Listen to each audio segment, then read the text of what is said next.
So the last speaker of today is Alexander Gresch from the University of Düsseldorf, and he will talk about scalable approach to many-body localization via quantum data. Yes, thank you for the introduction. Welcome to my talk. It's the last one for today, so I will try to make it a bit entertaining. This is ongoing research work now at the University of Düsseldorf. It is under supervision of Professor Martin Gresch, together with Leonard Bittel. And it's like we consider a scalable approach to quantum data, and in particular, we use the case of many-body localization. And our motivation is that we ask the question, like, provided we have some quantum data, let me explain in a second what that means. Can it somehow allow us for some practical solutions which are otherwise not possible to tackle difficult computational problems? And quantum data, I refer to everything that comes from like a quantum experiment, or at least a numerical study of a quantum experiment.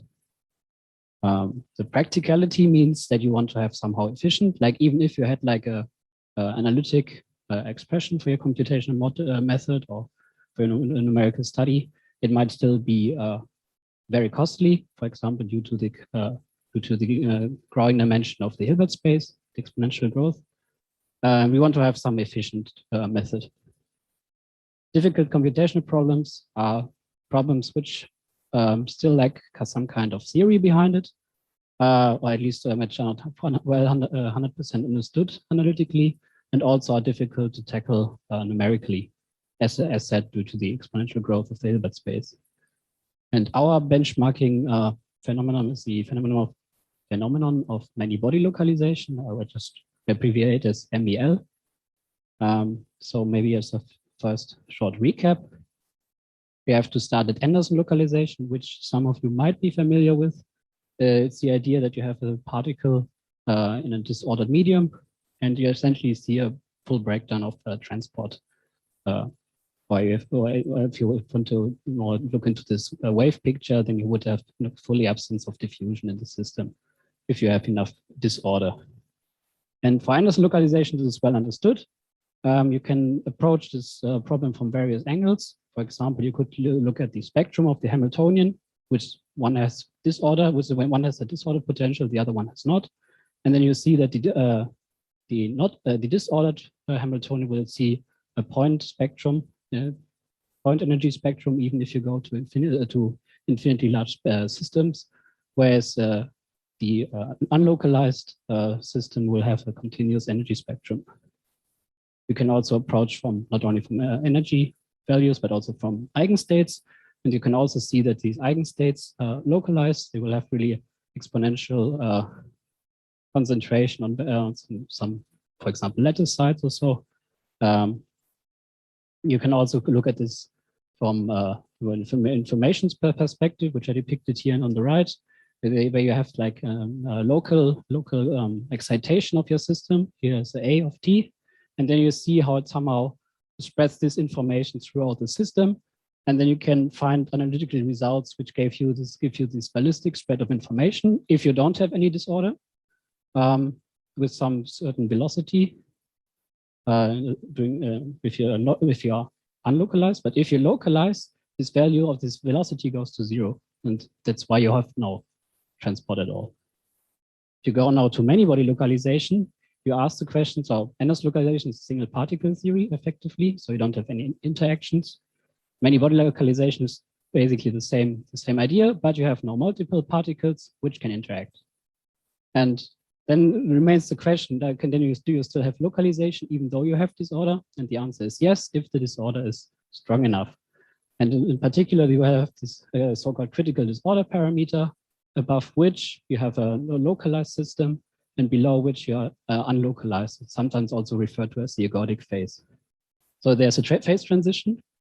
And if you're localized, you have suppressed spreading of correlations. Of course, you have interactions, but they lead not to a full breakdown of information spreading, but to a logarithmic one, which is depicted up here.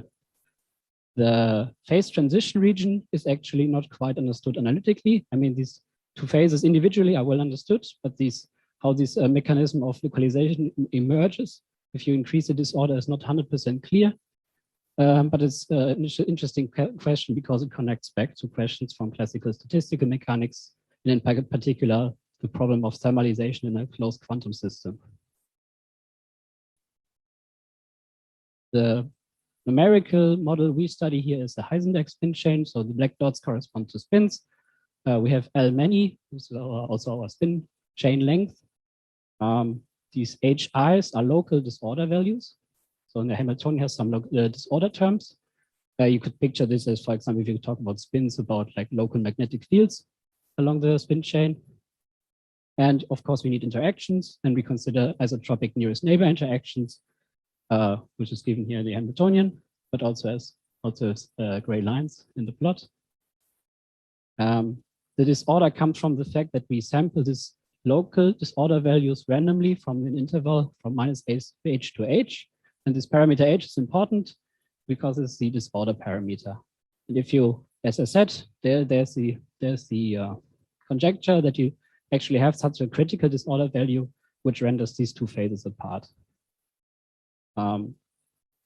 Lastly, we consider periodic boundary conditions such that your spin chain is actually on a ring for our numerical studies. We are, of course, not the first who do use neural networks to tackle, to approach many-body localization. There have been quite a few works with various methods. I only listed a few. This is not an exhaustive list. It's just to demonstrate that there have a few methods used already to try to find this phase diagram where one axis you have this disorder parameter, and also like then you try to find this critical disorder parameter, but you can also do it in an energetically resolved way, such that the other axis of your phase diagram corresponds to the considered energy density of your system.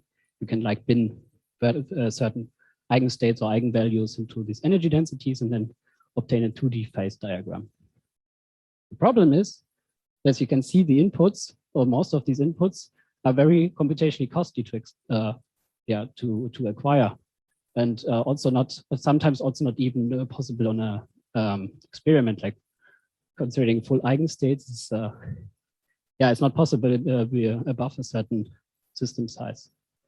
And we pose the question: can we somehow circumvent this costly pre-processing part in a way that we use a neural network, which directly somehow inputs the Hamiltonian, or which the relevant parameters of the Hamiltonian, and outputs us some characteristics of the Hamiltonian that could be observable, so that we will consider, because we are now in the framework of many-body localization, we consider so-called indicators, which somehow resemble this, which come from the studies of Anderson localization, and which try to numerically summarize the behavior in these two different phases.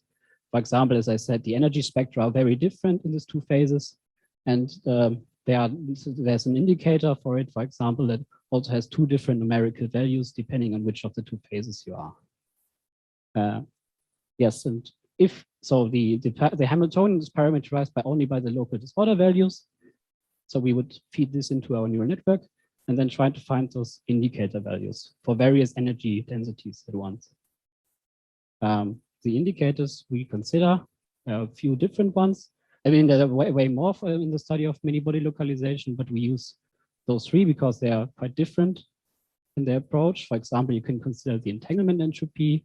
That is, you split the system in half, trace out one part of the system, and just consider how much entanglement you have left in one half of the chain.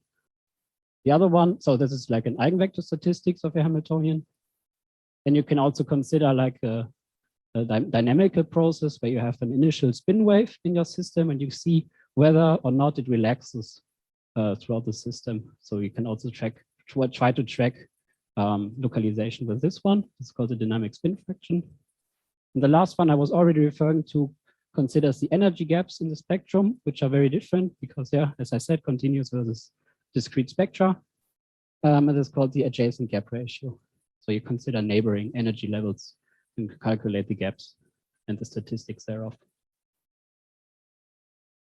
Now, coming to our approach, we try to find these three different indicator values only from the local disorder parameters.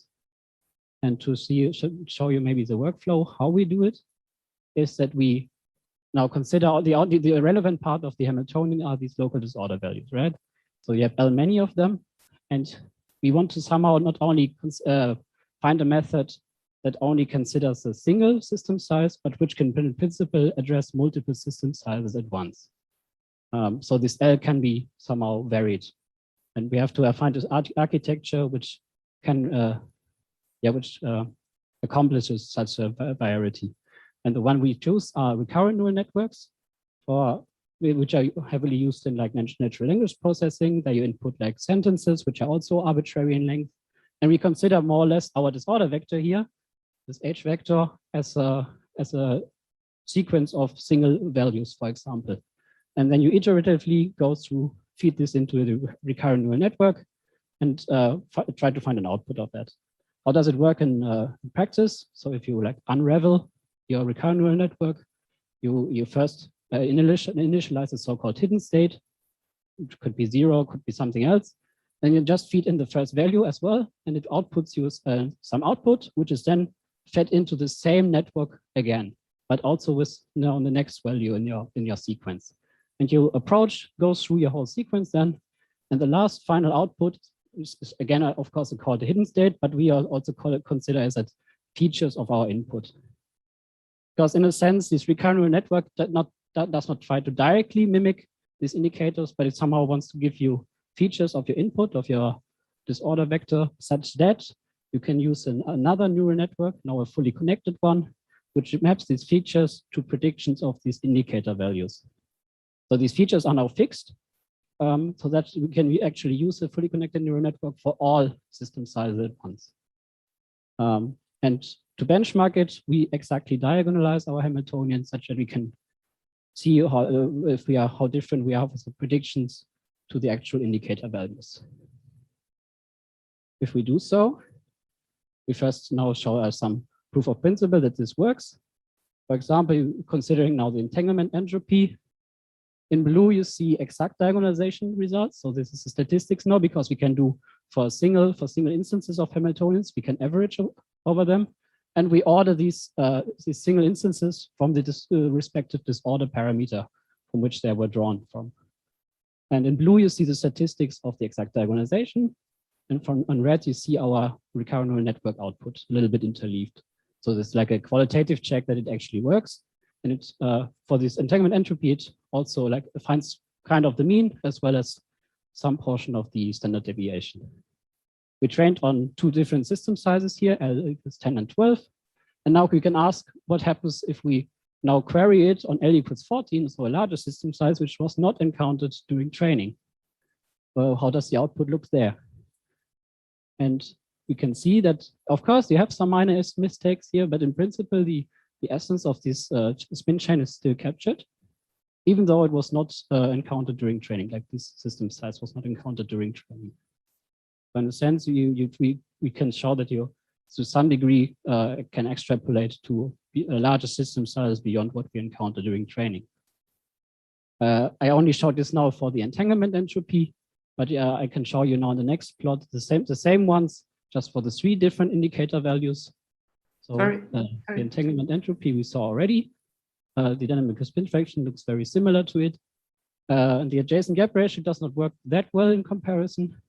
There we can only more or less fit the mean of the statistics and not the standard deviation. This is now, of course. Can I ask a question? Yeah, surely. Yeah, sorry, I'm not sure if I understood well your setup. So if you go 1 slide back, so you have this L, yeah, exactly, or well, even here. So you have this L, which is the length of your spin chain, right? Mm-hmm. Or, okay, so you have a 1-dimensional, so to say, string. Do you impose periodic boundary condition on the system? Yeah, I do. So in light of this, then maybe the result from L equals 12 to L equals 14 is not too surprising, or? Yeah, of course, that's our whole approach. If they were very different, our approach would not work because we try to extrapolate what. Right, exactly. So it's a sort of a transfer learning kind of approach, right? You want to learn on a smaller system, But this in principle makes sense. So do you have a feeling up to which rescaling this would work? Unfortunately, not at the moment. So this is like the next obvious step to go. But at the moment, I cannot tell you any further yet. Okay. Thank you. Yeah, no worries.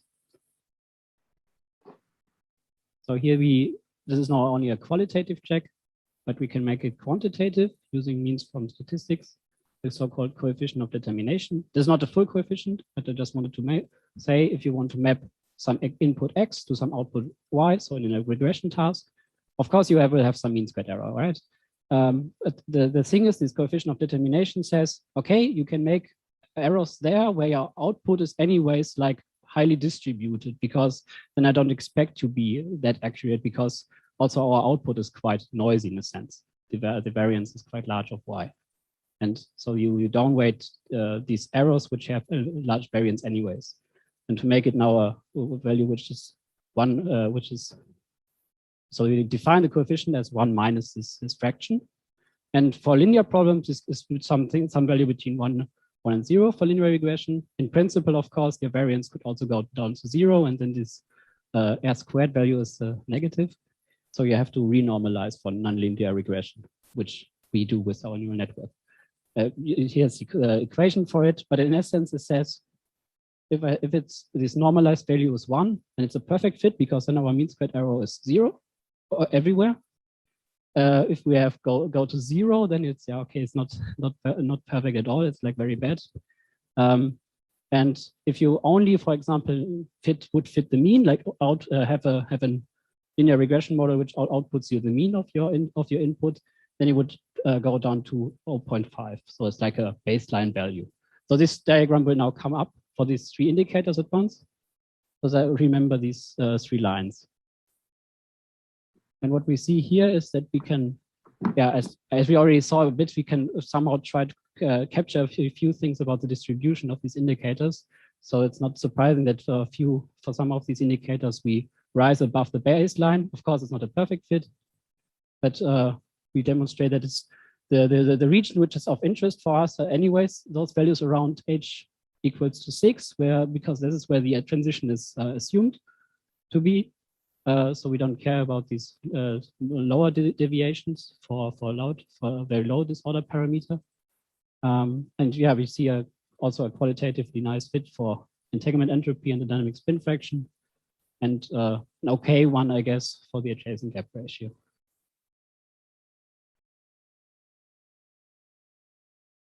Now, the question already mentioned some kind of transfer learning. I'll go in a different direction of transfer learning, and I want to inspect the features of the recurrent neural network, what it outputs, the intermediate values, which are called features. Are they actually features of the input? Are they just anything? And for that, I recall that's now my workflow. And for that, I keep, so I can now input some sequences, some Hamiltonian sequences, and output features. And to check whether they are really features, I train on some indicators. And then I then fix the recurrent neural network, right? And I won't retrain it, but I will throw away my fully connected neural network, because then now what I want to do is now turn to a different indicator, keeping the already pre-trained recurrent neural network. So I will take different indicators now, and the only thing I have to do is now to retrain the last fully connected neural network, which somehow maps these features to the outputs. And if this quality of performance is comparable to the one where I just directly learn the indicator value, this exemplifies that these features are actually features and not something very specific to a task. Like, for example, if you do this in image classification, these features would correspond to corners and edge detection, which are also generic for images and also not tied to a specific class. It doesn't matter if there's a cat or a dog. I mean, there are also edges and corners, right? So we can also investigate in this. And we see again this normalized coefficient of determination for various approaches. So the multitask task is the blue one, is the one I showed you from before, because there we learn all 3 indicators at once.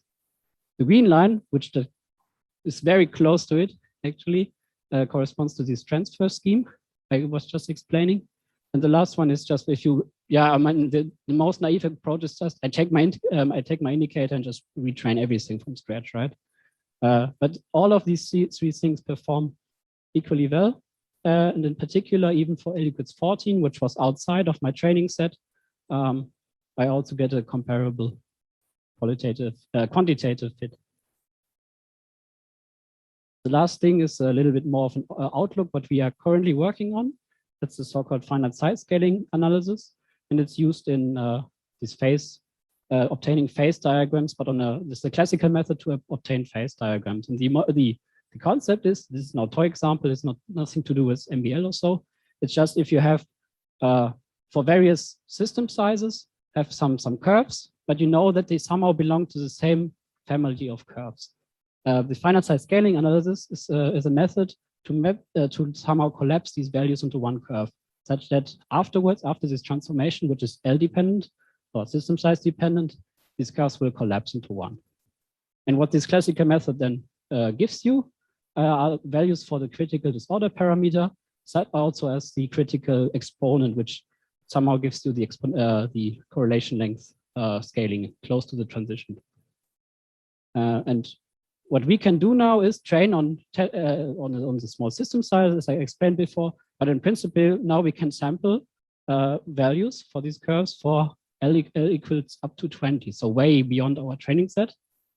And then we obtain still phase diagrams for our method. So we rely on very a small data set, but we can really expand this data set used for the finite size scaling analysis and obtain, in principle, a phase diagram.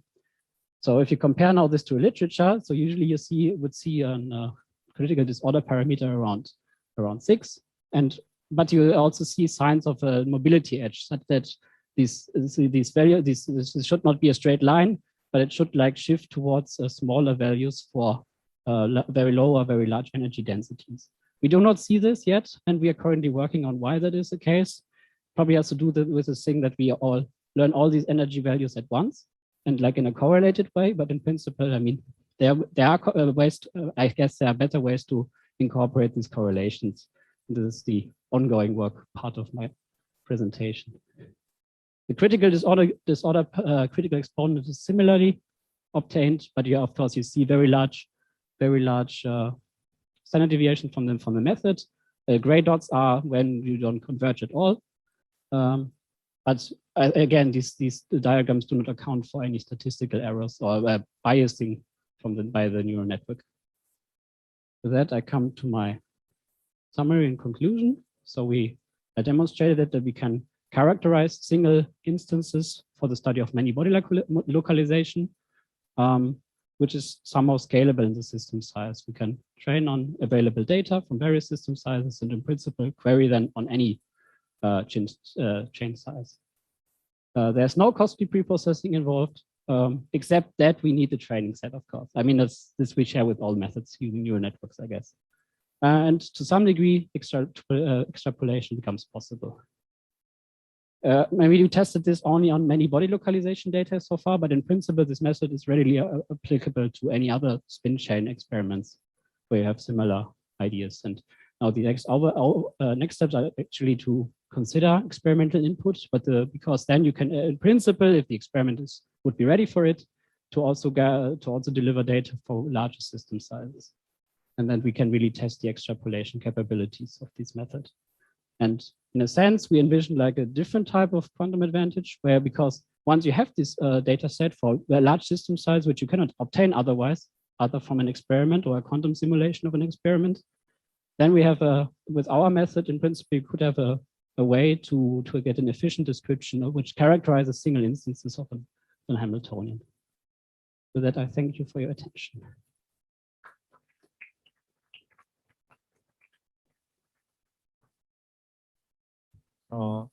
Some questions?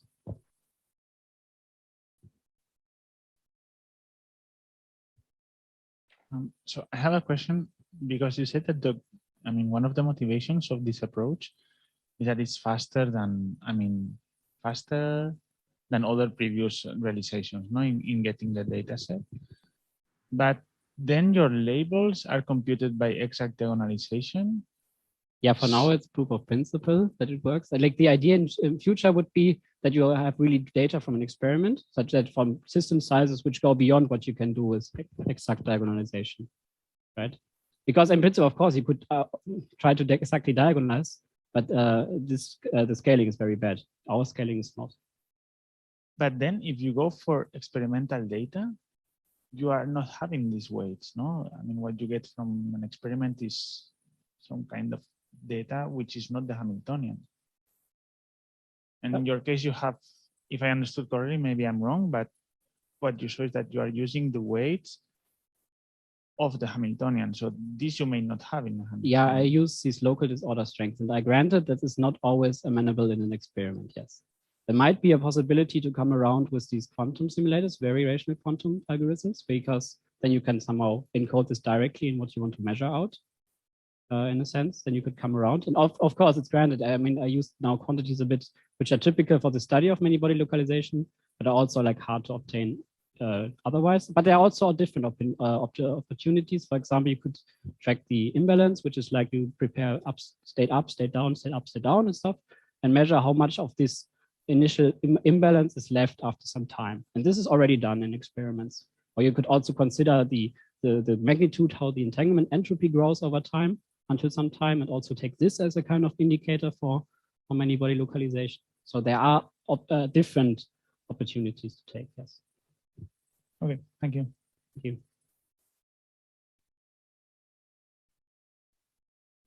Are there other questions?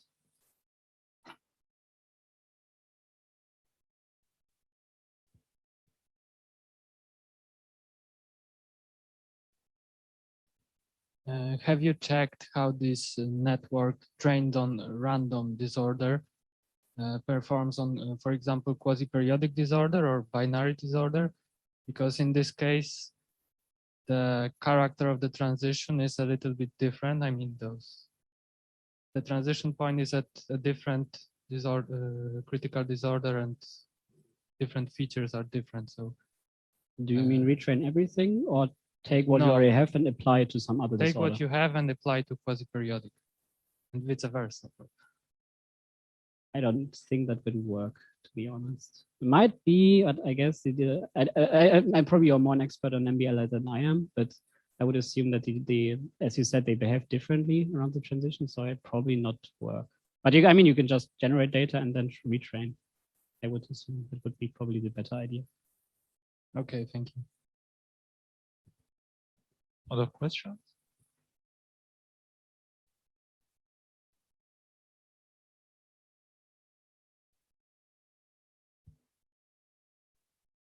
So if I understood correctly, the goal is to estimate critical exponents, right? Yeah, also this critical. Yeah, I mean, this was our initial goal, which we tried to set up. And first, we were trying to use neural networks. We're using like something like confusion schemes and stuff like this. But it does not really work that well on many-body localization, which might also be just attributed to that you work on finite system sizes, because the transition is not as clear cut, maybe. But in the end, is now the idea is now, because this method does not rely, in principle, does not rely on a neural network. It just needs these input data, right? So in a way, this is like what you would usually do in a classical numerical study, scaling analysis. Okay, my question was just in the plots of in the phase diagram plots, it seemed like you have too many variants there to estimate properly the critical. Surely, but we're also like considering, now we only trained on like system size for 10 and 12. And usually what you would do in an exact diagonalization study, do not go beyond below L equals 14 and go until like whatever you can for better methods, yes. And this reduces your variance. Yeah, then you can better.